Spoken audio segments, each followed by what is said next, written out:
ॐ हरिः ॐ श्रीगुरुभ्यो नमः। हरिः ॐ। ॐ शन्नो मित्रः शं वरुणः शन्नो भवत्वर्यमा शन्न इन्द्रो बृहस्पतिः शन्नो विष्णुरुक्रमः।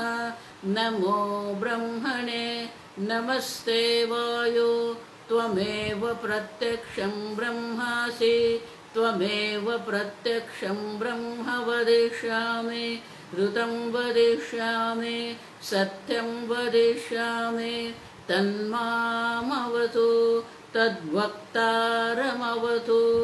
अवतु माम् अवतु वक्तारम्। ॐ शान्ति शान्ति शान्तिः।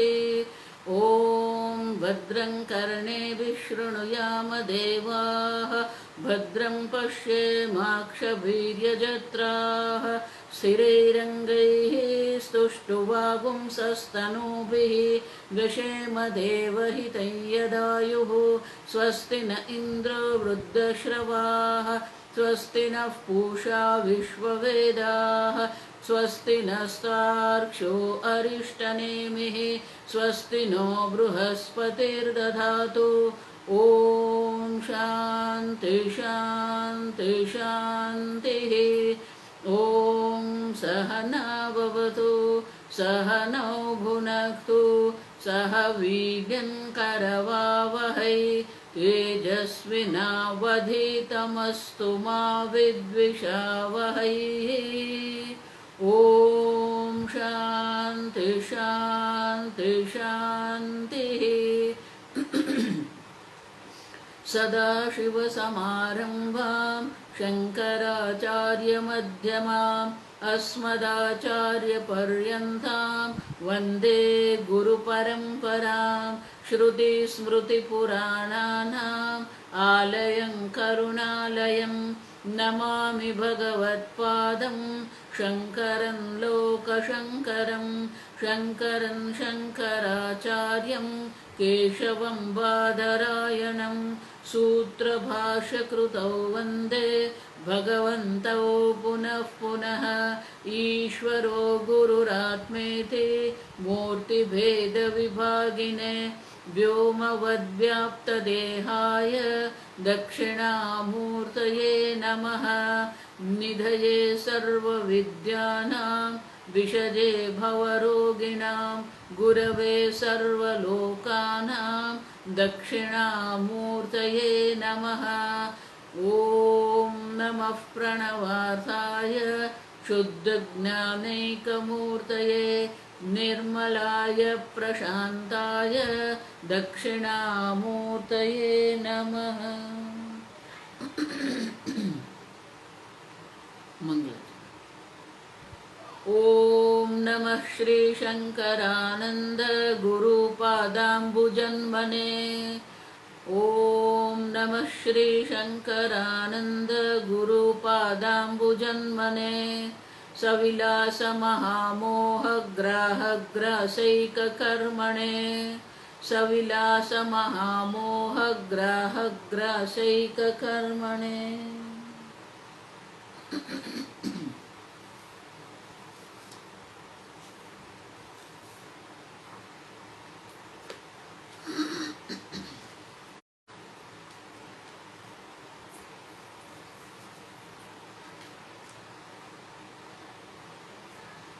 श्लोक नंबर 35। सतोपि नाम रूपे द्वे सतोपि नाम रूपे द्वे कल्पिते चेत्तदा वद कल्पिते चेत्तदा वद।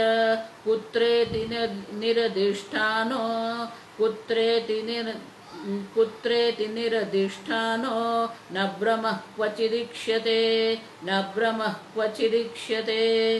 सदा सदिति सदा सदिति शब्दार्थ भेदे वैगुण्यमापतेत् सदा सदिति शब्दार्थ भेदे वैगुण्यमापतेत् अभेदे पुनरुक्ति स्यात् अभेदे पुनरुक्ति स्यात् मैवं लोके तथेक्षणात् मैवं लोके तथेक्षणात्।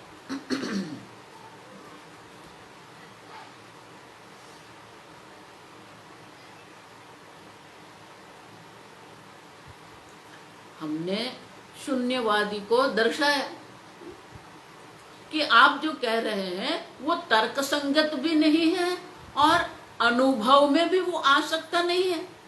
मैं शून्य हूं ये कभी किसी के अनुभव की बात है ही नहीं। मानी कि न तो वो व्यवहारिक है न तो वो तार्किक है, तर्क से भी वो योग्य नहीं है। शून्य अस्ति ऐसा आप कहेंगे तो वो अस्तित्व वहां पर है, तो वो शून्य नहीं हो सकता। अब वो जो शून्यवादी है, जो पूर्व पक्षी जिसको कहते हैं, जो विरोधी है हमारा जो है वो सिद्धांत है, उनका जो है वो पूर्व पक्ष है। और वो जो शून्यवादी है वो भी तार्किक है। अब सब ऐसा नहीं है कि वो बुद्धिशाली नहीं है, वो तार्किक है, लेकिन उनकी बुद्धि एक जगह पर निष्ठ हो गई है। एक वस्तु में उनकी बुद्धि जो है वो समर्पित हो गई है, और इसलिए उनकी बुद्धि जो है वो जिसको समर्पित है उनके अनुकूल तर्क देने के लिए वो सहमत होती है। देखो, इसीलिए शास्त्र में बहुत सुंदर चर्चा कि मन जो है वो संकल्प विकल्प करता है। संकल्प विकल्प करने वाला मन है, निश्चय करने वाली बुद्धि है। लेकिन हमारा निश्चय जो है वो निश्चय कैसा है? निश्चय अगर अयोग्य निश्चय होगा तो फिर बुद्धि वो अयोग्य दिशा में ही जाएगी। योग्य निश्चय होगा तो फिर वो बुद्धि योग्य दिशा में जाएगी। देखो, ये बहुत समझना है कि बुद्धि आपकी कहां पर समर्पित है। अगर आपकी बुद्धि अयोग्य वस्तु पर समर्पित हो गई है तो फिर वो जो विचार करेगी, जो निश्चय करेगी, जो तर्क करेगी, वो उनके अनुरूप ही होंगे। विद्यारण्य मुनि यही समझाते हैं हमको कि ये शून्यवादी है, उनको आप तर्क से भी पुरवार करो कि आपका शून्यवाद संभव नहीं है, वो श्रुति में भी नहीं है। इसीलिए सुरेश्वराचार्य जी ने कहा ये श्रुति सम्मत है ही नहीं। न तो श्रुति शून्य की बात करती है, न आपके अनुभव में शून्य की बात आ सकती है। अब देखो, न तर्क से आप पुरवार कर सकते हो, लेकिन वो छोड़ने वाला नहीं है। अब जब देखो, ये चर्चा होती है ना, चर्चा अनेक प्रकार की होती है। शास्त्र में 4 प्रकार की चर्चा दर्शाई है।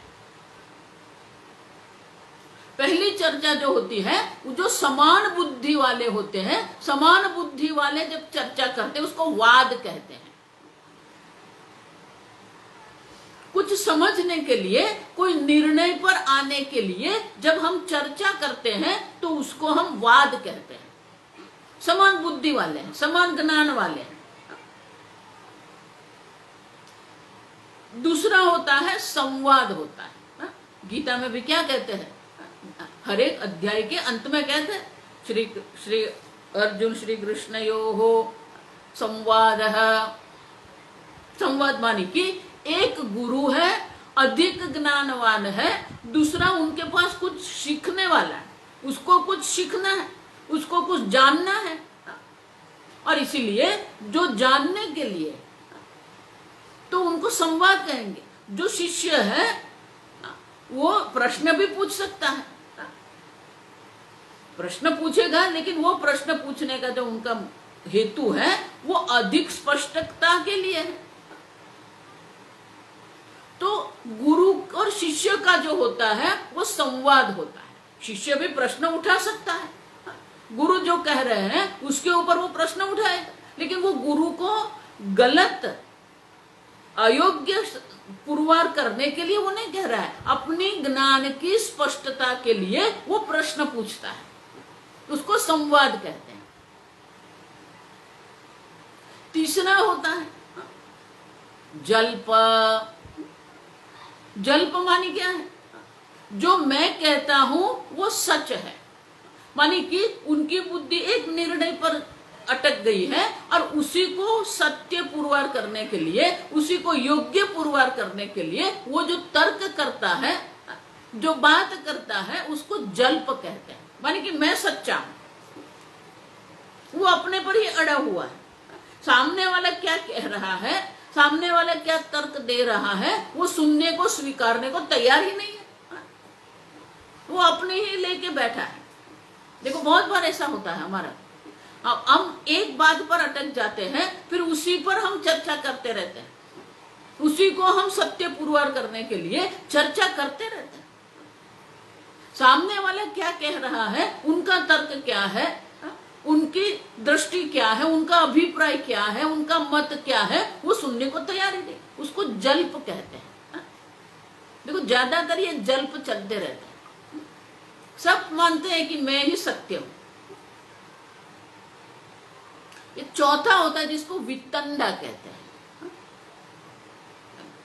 वितंडा माने कि तू कहता है इसलिए वो गलत ही होगा, तू गलत, हमेशा गलत। देखो जल्प है वो अपने को सत्य पुरवार करने का प्रयत्न कर रहा है। वितंडा मानी वो सामने वाले, उन्होंने निश्चय करके रखा है कि सामने वाले जो कह रहा है वो अयोग्य है, तो उसको गलत पुरवार करने के लिए वो तर्क देगा। माने वो तू जो कह रहा है, स्वामी जी इसलिए कहते थे, because you are telling it is wrong. This is very subjective, क्योंकि व्यक्ति के लिए हमने एक अभिप्राय बना के रखा है, ये व्यक्ति हमेशा गलत ही होती है। अब देख, तो व्यक्ति के लिए, व्यक्ति के मत के लिए हमने एक अभिप्राय बन के रखा है कि वो तू गलत है, और उनको गलत पुरवार करने के लिए हम तर्क, वितंडा कहते हैं। अब शून्यवादी जो है, हमारे साथ उनका वाद हो रहा था। अब जब हमने उनको कह दिया कि तर्क से, अनुभव से और श्रुति, तीनों से आप जो कह रहे हैं वो अयोग्य है, किसी भी वाक्य को, किसी भी तर्क को योग्य है कि नहीं, उनके लिए ये 3 मापदंड है, मेजरमेंट कहते हैं। क्या मापदंड है? पहले वो श्रुति में है कि नहीं, दूसरा वो अनुभव में आता है कि नहीं, तीसरा वो तर्कबद्ध है कि नहीं। अगर वो तर्कबद्ध नहीं है, अगर वो अनुभव में संभव नहीं है, तो फिर वो अयोग्य है। अब श्रुति से, तर्क से, अनुभव से हमने ये पुरवार कर दिया कि शून्यवाद संभव नहीं है।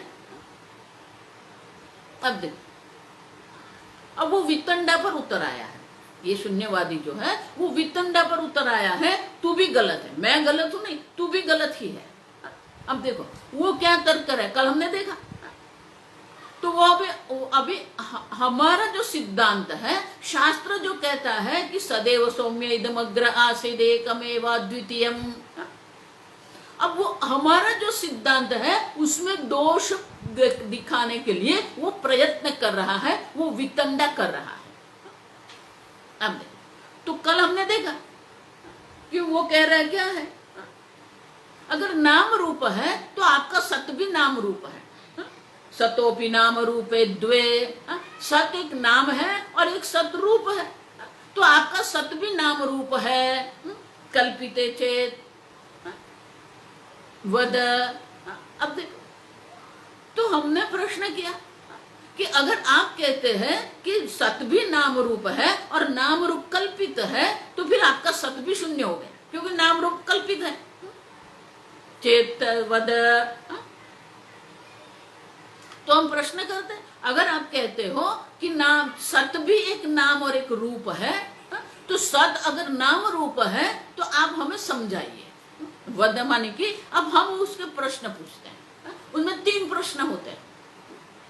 पहला ये होता है कि अगर आप कहते हैं कि सत नाम रूप है, सत भी जो है वो जैसे घड़ा नाम रूप है, मोबाइल नाम रूप है, वृक्ष नाम रूप है, उसी प्रकार से अगर आप कहते हैं कि सत नाम रूप है, तो जिस प्रकार घड़ा नाम रूप है, उनका अधिष्ठान मिट्टी है, आप कपड़ा नाम रूप कहेंगे तो उनका अधिष्ठान तंतु है। तो आप जो सद नाम रूप कह रहे हैं तो वो नाम रूप जो है न निरधिष्ठान, उनका अधिष्ठान के बिना वो रह नहीं सकते। नाम रूप का अपना कोई अधिष्ठान तो होना चाहिए। तो हम प्रश्न करते हैं कि 3 संभव है।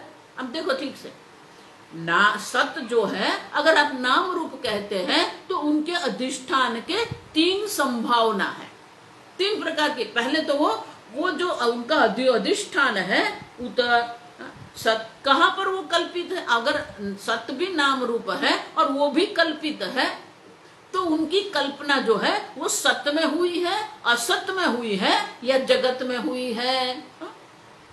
कल हमने देखा कि सत्य जो है वो सत्य में तो नहीं हो सकता है। अपने ऊपर अपना आधार ये नहीं हो सकता है। और सत्य जो है वो असत में भी नहीं हो सकता है, क्योंकि वो सत्य है तो है जो है वो असत में शून्य में तो हो नहीं सकता। तो शून्य सत का अधिष्ठान अगर सत नाम रूप है, वो सत नाम रूप का अधिष्ठान सत्य नहीं हो सकता है, असत नहीं हो सकता है। सत कहेंगे तो आत्मदोष लगेगा, असत कहेंगे तो असंभव है। और ये जगत नाम रूप है तो जगत नाम रूप पर ये सत नाम रूप कहेंगे तो नाम रूप के ऊपर नाम रूप जो है वो भी संभव नहीं है। और इसलिए हम कहते हैं कि उनका अधिष्ठान, अगर आप कल्पित कहते हैं सत को, तो सत का भी कोई अधिष्ठान तो होना चाहिए। क्यों? न निरधिष्ठान ब्रह्म, कोई भी ब्रह्म जो होता है, कोई भी कल्पना होती है, उनका कोई न कोई अधिष्ठान तो होना चाहिए।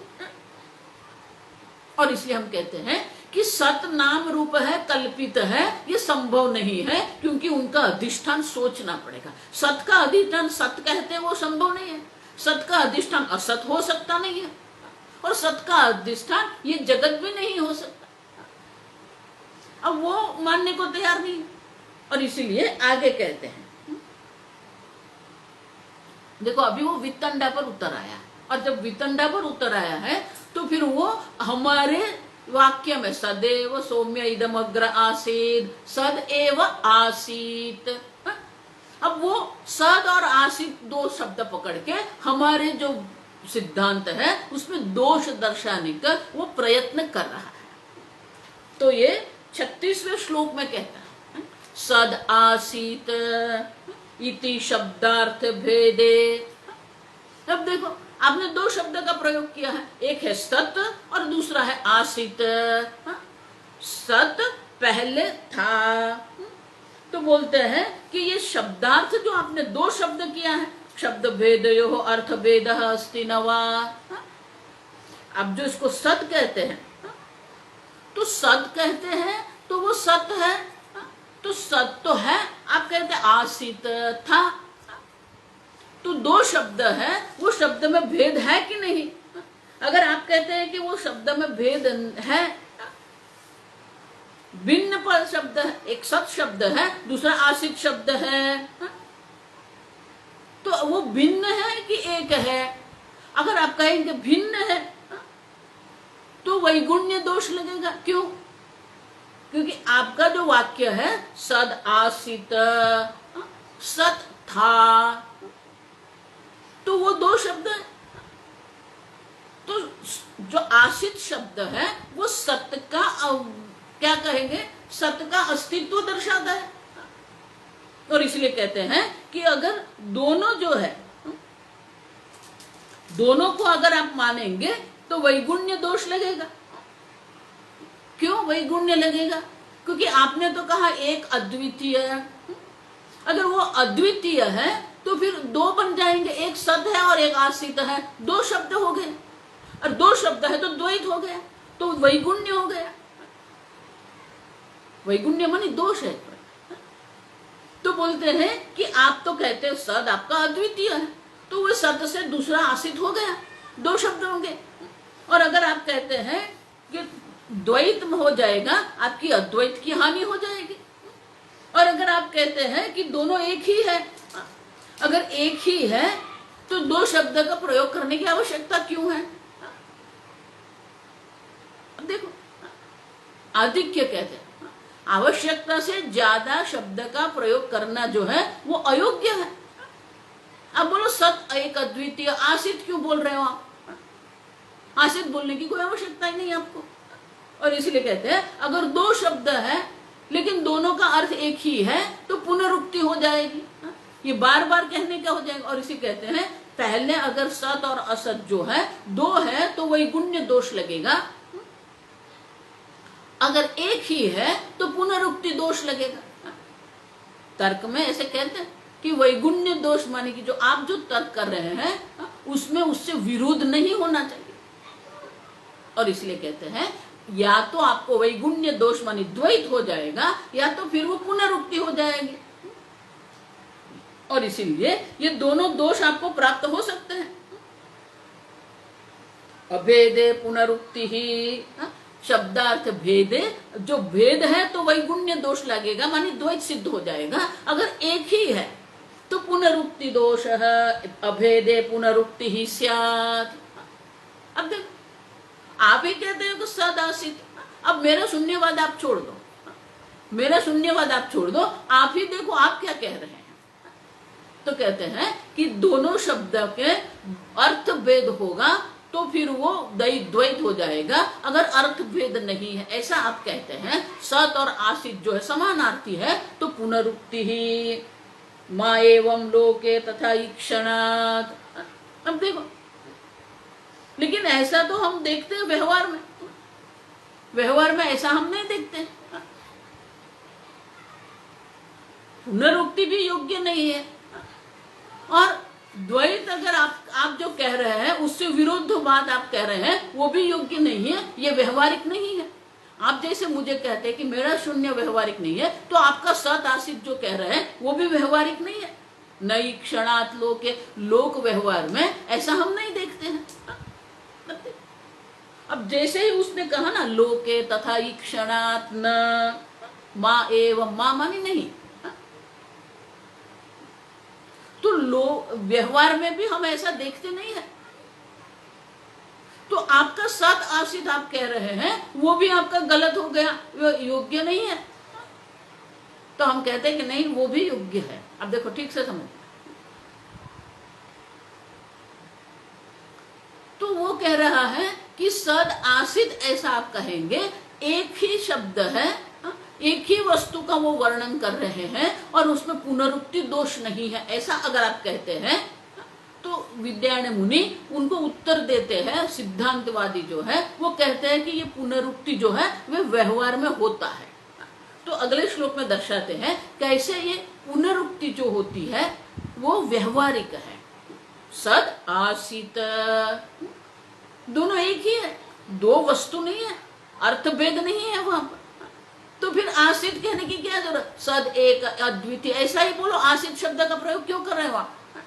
तो बोलते हैं कि ऐसे शब्द प्रयोग व्यवहार में भी हम करते हैं। तो आगे के श्लोक में विद्यायण मुनि दर्शाते हैं। 27 कर्तव्यम कुरुते वाक्यम, कर्तव्यम कुरुते वाक्यम, ब्रूते धार्यस्य धारणम, ब्रूते धार्यस्य धारणम, इत्यादि वासनाविष्टम, इत्यादि वासनाविष्टम, प्रत्यासित सदितिरणम, प्रत्यासित सदितिरणम।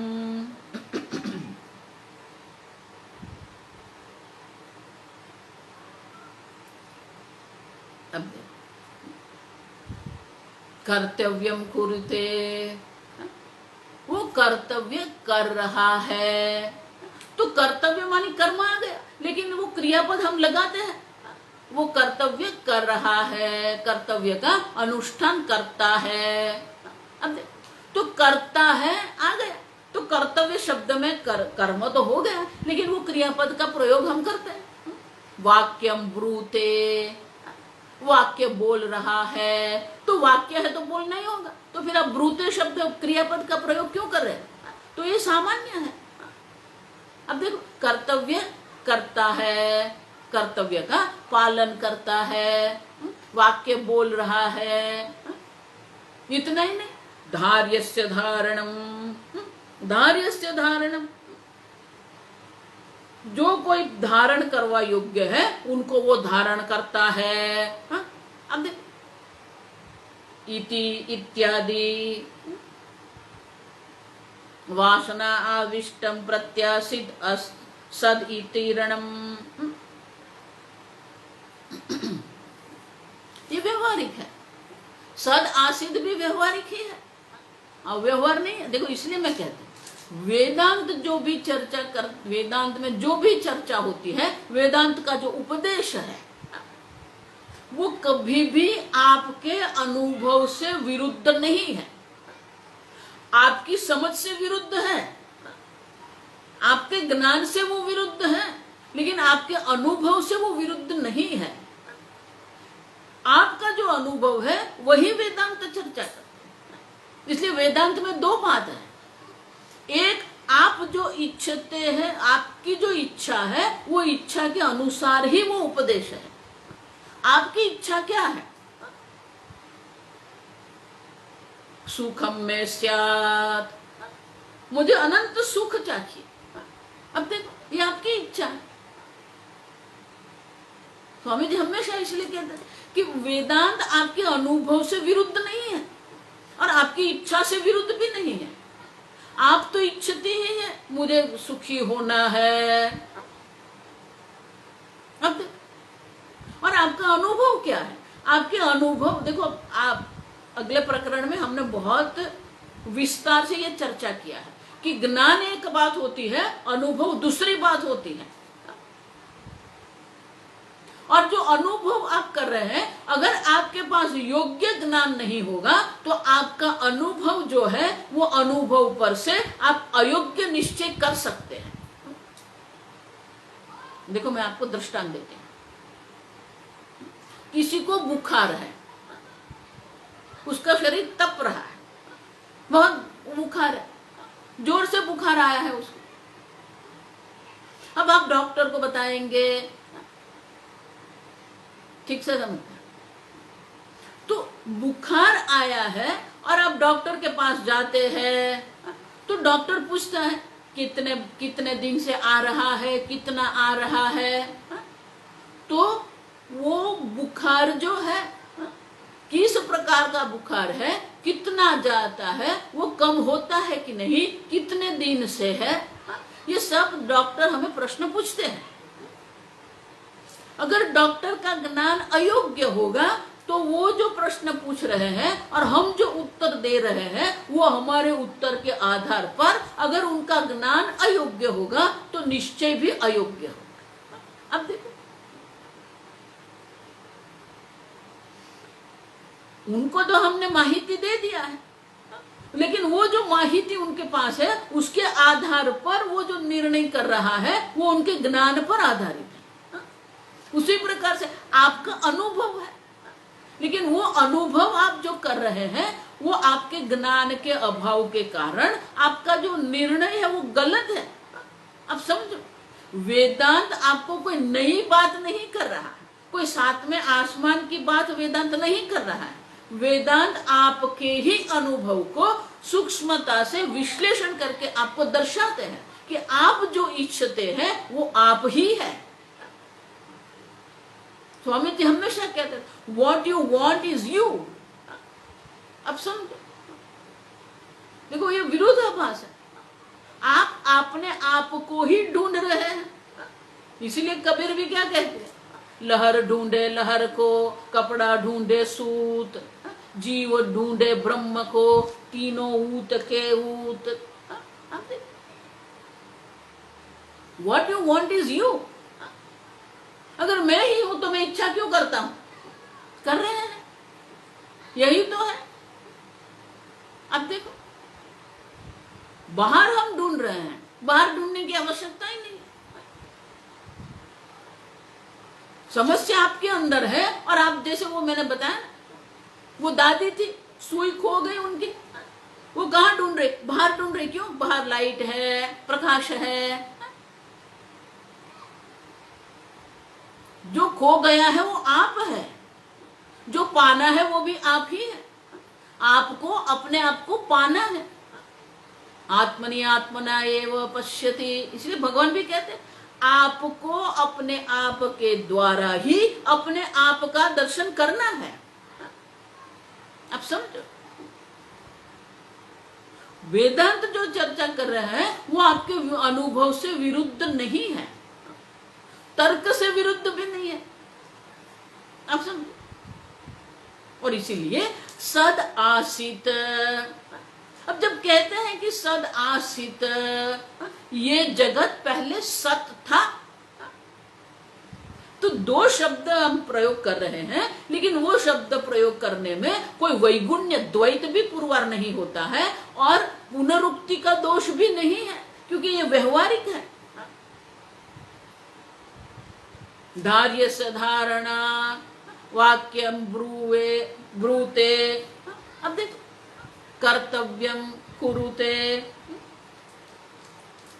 उसी प्रकार से सत आसीत, वो ये जगत है पहले सत था।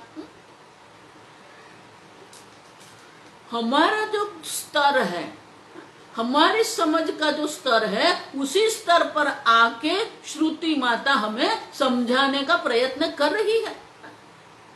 श्रुति माता का तो वाक्य यही है, एकमेव द्वितीयम सत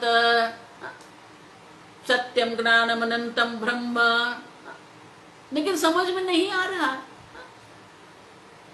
तो जब समझ में नहीं आता है तो हमारे स्तर पर आके श्रुति माता को चर्चा करनी पड़ेगी, और इसीलिए हमारी व्यवहारिक भाषा वो बोल रही है श्रुति, लेकिन उनका अर्थ ये नहीं है कि श्रुति पुनरुक्ति कर रही है। वाक्यम ब्रूते, वो वाक्य बोल रहा है, कर्तव्यम कुरुते, विद्यारण्य मुनि कहते हैं। अब देखो, ये हमारा व्यवहार उसी प्रकार से उद्दालक मुनि जो है अपने पुत्र श्वेत केतु को उपदेश जब कर रहे हैं, तो उनकी वासना आविष्टम, वासना मानी नकारात्मक नहीं है, संस्कार है। आपके जो संस्कार है, आपके जो अनुभव है, उसी स्तर पर आके वासना आविष्टम प्रत्याशी जो उत्तर दे रहे हैं, उद्दालक मुनि जो उत्तर दे रहे हैं, वो हमारी संस्कार, हमारे अनुभव पर आकर, हमारे व्यवहार पर आकर वो बोल रहे हैं। आप वासना आविष्टम प्रत्याशित सद इति रणम, उद्दालक जो है वो श्वेत केतु के जो संस्कार है, श्वेत केतु की जो समझ है, उनके स्तर पर आके बोल रहे हैं सद आसित। अब गुरु के स्तर पर से जो सोचना है वो तो सत्यम ज्ञानम अनंतम ब्रह्म ईशावास्यैदगुम सर्वम, खत्म बात। यहां जो कुछ है वो ईश्वर मात्र है, कह दिया, लेकिन समझ में नहीं आ रहा है ना। जब आपको समझ में नहीं आ रहा है तो आपकी समझ की जो, आपका समझ का जो स्तर है, लेवल जो है, वहां पर आके श्रुति को बोलना पड़ेगा। तो श्रुति द्वैत पुरवार नहीं कर रही है, श्रुति पुनरुक्ति नहीं कर रही है। जो शिष्य का स्तर है समझ का, वो स्तर पर आके बात करिए। और इसलिए विद्यारण्य मुनि कहते हैं वासना आविष्टम प्रत्याशित, जो प्रत्याशित, प्रत्याशित माने उद्दालक मुनि जो उत्तर दे रहे हैं, वो उत्तर जो है वो श्वेत केतु के जो संस्कार है, शिष्य के जो संस्कार है, उनके आधार पर आके वो उत्तर दे रहे हैं। अब देखो, उसमें न तो पुनरुक्ति का दोष है, न द्वैत की प्राप्ति है। ये समझना है। अद्वैत जो है, आगे मैंने कहा, अद्वैत जो है वो आपकी बुद्धि में समझना है आपको। बाकी अगर मैं बोल रही हूं तो ये भी द्वैत ही है, आप मुझे सुन रहे, वो भी द्वैत है, ये पुस्तक मेरे हाथ में, वो भी द्वैत है। जो गुरु शिष्य का उपदेश जो है वो भी द्वैत के स्तर पर ही हो रहे हैं, लेकिन वो जो द्वैत के स्तर पर हो रहा है वो किसके लिए हो रहा है? अद्वैत तत्व को जानने के लिए हो रहा है। अब ठीक से, और इसीलिए शून्यवादी को हम कहते हैं कि जो शिष्य का स्तर है उसी स्तर पर आके हमें बात करनी पड़ती है। आप समझो, उनका अर्थ यह नहीं होगा कि हमारा अद्वैत नहीं रहा, कोई दोष नहीं है। सद आसित एकम एवं अद्वितीय, सिद्धांत में कोई दोष प्राप्त नहीं होता है। अब ठीक से देखो, एक मजे की बात है।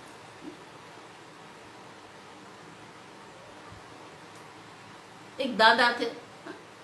अब दादा को आंख देखने में थोड़ी कठिनाई रहती थी, तो दादी ने कहा एक काम करो ना, वो आंख के डॉक्टर है ना, वो हमारा भतीजा है, उसको बता के आ जाओ। अब वो कोई दूर का कोई संबंधी था, तो उनके वो चले गए। अब वो गए, बोले बेटा ये देखो ना, पढ़ने में बहुत कठिनाई रहती है, देखने में भी थोड़ा थोड़ा मुश्किल आता है, कुछ करो बेटा। बोले ठीक है, आप ऐसा करो, वो मेरा असिस्टेंट है, उसके पास आप जाओ, वो पहले आपको वो चेकअप कर लेगा, फिर आप मेरे पास आना। अब वो गए। देखो आप पहली बार जब डॉक्टर के पास जाते हैं तो वो डॉक्टर आपको पढ़ाते हैं, वो दीवार पर रहता है, आपको पढ़ना है। तो वो जो असिस्टेंट था उसने पहले वो अंग्रेजी वाला दिखाया, बोला कि बेटा ये समझ में नहीं रहा है। फिर वो समझ गया कि ये तो दादा है, अंग्रेजी नहीं जानते होंगे, तो उन्होंने वो क्या कर दिया, वो हिंदी वाला लगा दिया। अब हिंदी वाला लगाया, बोले देखो दादा पढ़ो, अभी आप पढ़ सकते हो। बेटा नहीं पढ़ सकता मैं। तो बोले दादा ये अब पढ़ो ना, तो बोला कि नहीं पढ़ सकता। अब वो असिस्टेंट था, उसको सोचा कि इतने बड़े बड़े अक्षर है, वो दादा पढ़ते क्यों नहीं। बोले वो पहली लाइन वाला है ना दादा, ऊपर वाले, बिल्कुल ऊपर वाले है ना बड़े बड़े, वो पढ़ लो आप। वो तो बड़े बड़े, वो भी नहीं दिखाई देता आपको, आप नहीं पढ़ सकते। बोला नहीं पढ़ सकता बेटा मैं। तो वो असिस्टेंट सोच में पड़ गया, इतने बड़े बड़े अक्षर है। तो बोले दादा मेरी अंगुली दिखती है, बिल्कुल दिखती है। बोले ये बॉल पेन दिखता है, बिल्कुल दिखता है। वो असिस्टेंट सोच में पड़ गया कि इतने बड़े बड़े अक्षर है, वो दिखते नहीं, ये सब दिखता है। बोले दादा वो वहां पर जो पुस्तक पढ़ी वो दिखती है। हाँ बोला बिल्कुल दिखती है बेटा। तो फिर ये बड़े अक्षर क्यों नहीं दिखते आपको।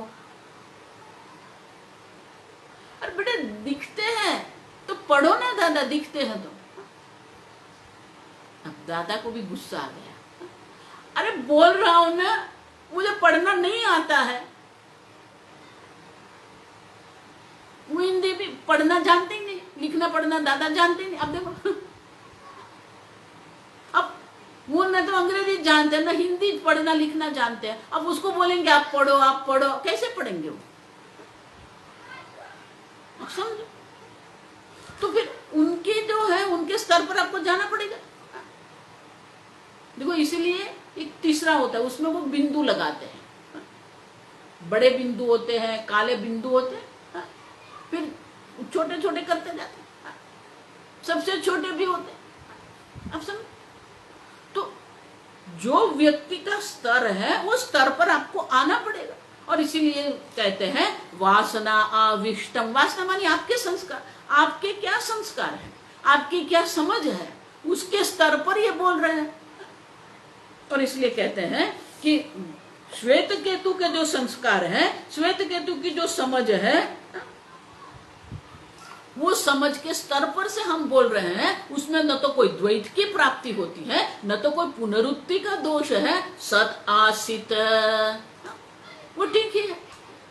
अब मैंने कहा ना वो छोड़ने वाला नहीं है, वो वितंडा पर उतर आया, माने कि आप जो कह रहे हैं उसमें वो दोष दर्शाने का प्रयत्न कर रहा है। और इसीलिए अब पुनरुक्ति दोष भी नहीं है, द्वैत का दोष भी नहीं है, तो अब दूसरा दोष बता।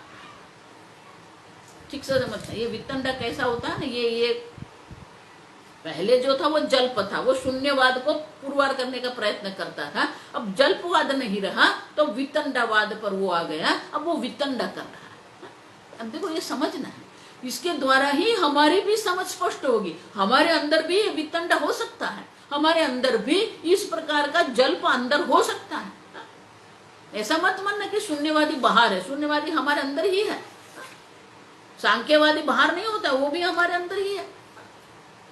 और इसीलिए अब वो शून्यवादी जो है वितंडा पर उतर आया है और वो हमारे अंदर जो गलती है वो दर्शाने का प्रयत्न कर रहा है।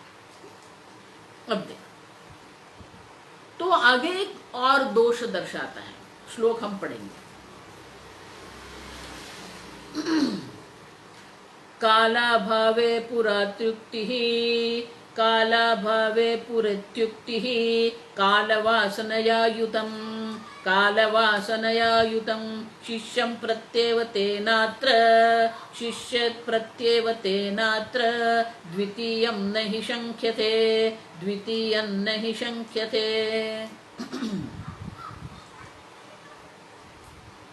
अब देखो वो कह रहा है सत आसीत, तो बोले कि आप कहते हो सदैव सौम्य इदम अग्रे आसीत, अग्र माने सृष्टि के पहले पूरा आसीत था, तो बोला कि ये सत जो है आपका, आप तो बोल रहे हैं एक अद्वितीय सत मात्र था और कुछ था ही नहीं, न देश था, न काल था, न नाम रूप था, न विकार था। अब काल ही नहीं है, काल अभावे, सत में काल है ही नहीं, पूरा इति उक्ति ही, तो आपने बोला अग्रे पूरा पहले, कैसे कह सकते हो आप? आपका सत जो है वो तीनों काल है, वो था, वो काल है ही नहीं। जब अब काल ही नहीं है तो आप था ऐसा प्रयोग कैसे कर सकते हो? क्योंकि काल है ही नहीं, न भूतकाल है, न वर्तमान काल है, न भविष्य काल है ही नहीं। अब काल है ही नहीं तो आप था जैसा प्रयोग, ये क्रियापद आसित जो है वो प्रयोग आप कैसे कर सकते हो? काल अभावे पुरा इति उक्ति ही,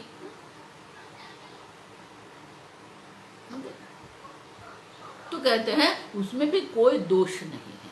काल वासनया युतम,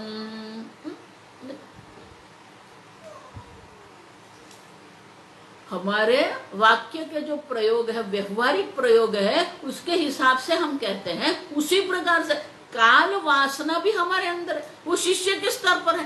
काल वासना युतम शिष्यम, जो शिष्य है उनकी जो सोच है, उनके जो विचार है वो काल के अंतर्गत है, तो वो उनकी जो काल की वासना है, उनके अंदर जो भूतकाल, वर्तमान काल, भविष्य काल, जो उनके अंदर वो समझ है, वो समझ को ध्यान में रखते ये शब्द प्रयोग हम कर सकते हैं। काल वासना आयुतम शिष्यम प्रति एवं तेन अत्र द्वितीयम नहीं शंख्यते, तो शिष्य जो श्वेत केतु है या हम है, हमारी भी सोच जो है, आपके जितने भी सोच है, आपके जितने भी विचार जो है, वो सब विचार ये तीन काल में होते हैं। या तो था कहेंगे, या तो है कहेंगे, या तो होगा कहेंगे। अब देखो was, is, will be, हमारी सोच यही है। अब जितने भी प्रयोग करेंगे, अब जितनी भी बात करेंगे, ये तीन काल की ही होती है। हमारी सोच जो है ये काल के अंतर्गत है, काल के अधीन हमारी चर्चा होती है। या तो हम भूतकाल की चर्चा करते हैं, या वर्तमान की कोई बात करते हैं, या तो भविष्य की बात करेंगे।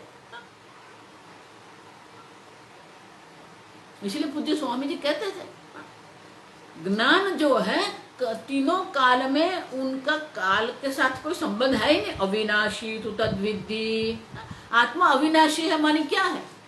उनका काल के साथ कोई संबंध है ही नहीं, वो कालातीत है। जो सद वस्तु की हम चर्चा करते हैं वो तो स्वयं कालातीत है, अविनाशी तु तद्विद्धि,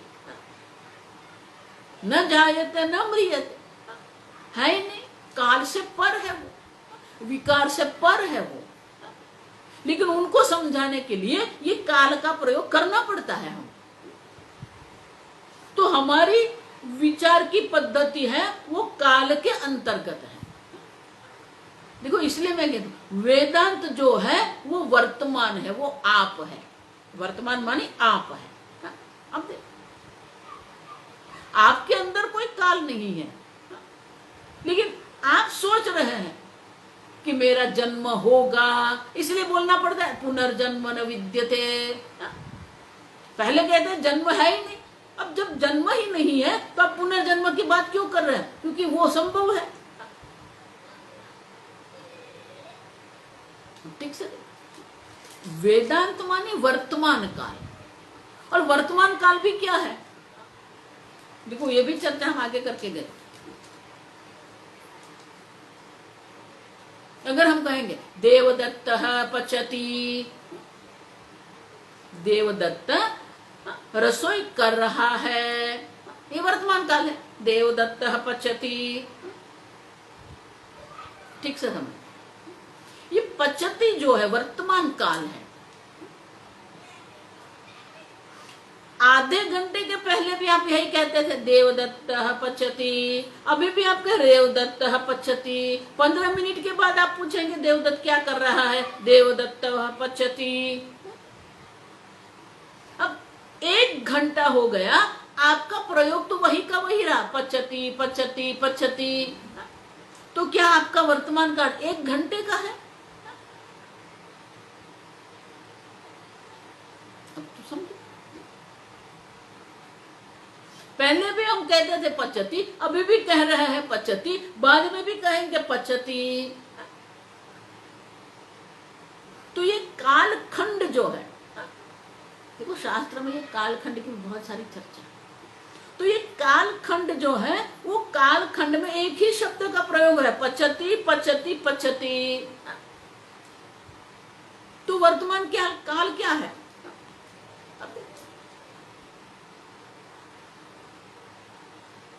आप समझो,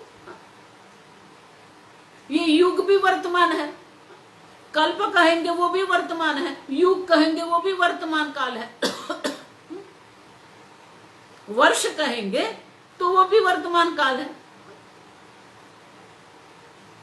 मास कहेंगे वो भी वर्तमान काल है, सप्ताह कहेंगे, पक्ष कहेंगे वो भी वर्तमान काल है, सप्ताह कहेंगे वो भी वर्तमान काल है, दिन कहेंगे वो भी वर्तमान काल है, रात दिन कहेंगे वो भी वर्तमान काल है, 1 घंटा कहेंगे वो भी वर्तमान काल है। समझते मैं क्या कह रही? कल्पज का जो कालखंड है वो भी वर्तमान है हमारे। 1 घंटा हम कहेंगे वो भी काल का एक खंड है, वो भी वर्तमान है। 1 मिनट कहेंगे वो भी वर्तमान है, 1 सेकंड कहेंगे वो भी वर्तमान है, 1 मिली सेकंड कहेंगे वो भी वर्तमान है। आप समझो, ये काल के संस्कार है हमारे। मिली सेकंड कहेंगे, मिली सेकंड कहेंगे, जो रहेगा वो आप रहेंगे, जो चैतन्य स्वरूप आत्मा है। इसलिए मैंने कहा आप है ना, वो ही एक है, बाकी काल भी कल्पित है। और इसीलिए विद्यारण्य मुनि कहते हैं कि शिष्य की जो काल के अंतर्गत सोचने का जो वासना है, काल वासना युतम शिष्यम, ये शिष्य जो है वो काल वासना से युक्त है, और इसीलिए उनको उस भाषा में उस प्रकार से हम उत्तर दे रहे हैं, सदैव आसित, ये सत पहले था। देखो, ये सत पहले, ये जगत पहले सत था। और इसलिए कहते हैं द्वितीयम न शंक्यते, ये द्वितीय का आप शंका, द्वैत की शंका आप मत करना। काल के कारण द्वैत पुरवार नहीं होगा, था कहेंगे, है कहेंगे, होगा कहेंगे, वो एक ही सत है। त्रिकाले पे तिष्ठति। देखो आगे भी मैंने कहा, हमारे जो अनुभव है उसी को हम नकार रहे हैं। काल वासना हमारे अंदर बैठी हुई है, वो काल वासना को निकालने के लिए कहते हैं त्रिकाले पे तिष्ठति। सत में तो न काल है न देश है, लेकिन देश की दृष्टि से हम क्या कहते हैं, वो सर्वव्यापी है। काल की दृष्टि से क्या कहते हैं, वो सत स्वरूप है, तीनों काल में रहते हैं। तो काल की दृष्टि से हम सत कहते हैं, देश की दृष्टि से हम सर्वव्यापी कहते हैं, क्योंकि वो हमारी समझ है। और इसलिए कहते हैं कि जो देश काल की दृष्टि से हमको कहना पड़ता है, वो पहले भी था, अभी भी है और बाद में भी रहेगा। वो हमारे समझाने के लिए हर एक काल में, हर एक क्षण में वो है, वो जो आप है। आपका कभी भी अनुभव होता ही नहीं है। पहले भी आप थे, अभी भी आप हैं, बाद में भी आप रहेंगे। तो आपका कभी भी अभाव नहीं होता है। आप तीनों काल में हैं और तीनों काल में आप निर्विकारी सत है। किसी भी प्रकार का विकार आपके अंदर नहीं आता है। वो दर्शाने के लिए हमें आसित ऐसा कहना पड़ता है। ये काल की दृष्टि से हम कह रहे हैं, व्यवहार की दृष्टि से हम कह रहे हैं, लेकिन उसका अर्थ आप ऐसा मत मानना कि वो काल के अधीन है। सत कभी भी काल के अधीन नहीं है। सत कभी भी द्वैत हो नहीं सकता है। वो एक अद्वितीय सत मात्र है जिसमें देश का, काल का, वस्तु का अभाव है। और इसीलिए कहते हैं कि शिष्य की दृष्टि से हमें कहना पड़ता है कि ये जो है वो काल वासना की दृष्टि से या व्यवहारिक दृष्टि से हम सद आसित ऐसा कहते हैं, लेकिन उनका अर्थ ये मत करना कि द्वैत को हम पुरवार कर रहे हैं या तो काल को हम सत्य पुरवार कर रहे हैं। काल है ही नहीं, सत्य में काल भी कल्पित है। आगे हम कल देखेंगे।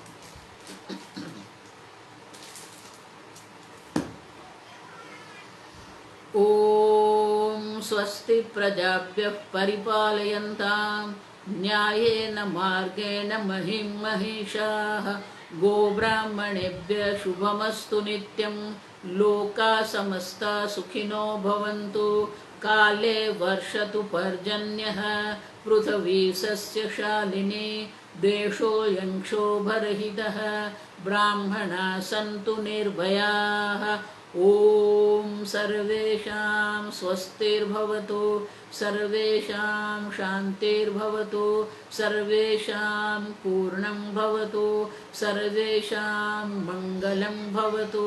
सर्वे भवन्तु सुखिनः। सर्वे सन्तु निरामयाः। सर्वे भद्राणि पश्यन्तु। मा कश्चित् दुःखभाग् भवेत्। असतो मा सद्गमय। तमसो मा ज्योतिर्गमय। मृत्योर्मा अमृतंगमय। ओम पूर्णमदः पूर्णमिदं पूर्णात् पूर्णमुदच्यते। पूर्णस्य पूर्णमादाय पूर्णमेवावशिष्यते। ओम शांति शांति शांति। हरि